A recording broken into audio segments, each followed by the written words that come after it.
Një grup shkencëtarësh në Japoni ka zhvilluar një lloj të ri gjaku artificial që mund të përdoret në pacient të çdo grupi gjaku. Kjo shpikje përfaqëson një përparim të jashtëzakonshëm për kujdesin emergjent, ndihmën në luftra apo në zonat pa qendra moderne shëndetësore.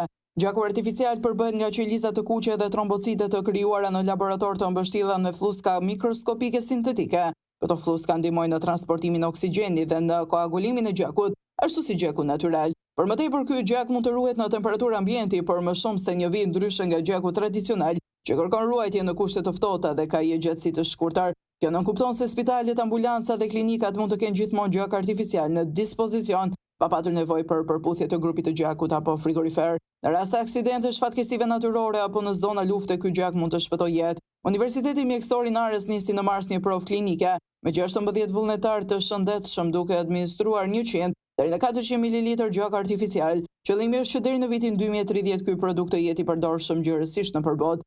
Profesori i Universitetit të Bristolit në Angli thotë se kjo është një hap premtues në mjekësinë transfuzive, sidomos për faktin që gjaku artificial është universal dhe depërtor në zona të bllokuara nga mpiksjat.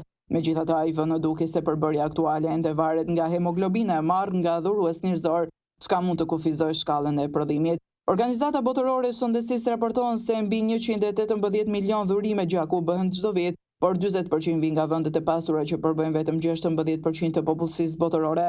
Kjo krijon një pabarazi në aksesin ndaj trajtimit. Gjaku artificial universal mund të shpëtojë miliona jetë në vende më të ardhura të ulët, sidomos në raste hemoragjish, ndërhyrje kirurgjikale dhe lindjesh të rrezikshme.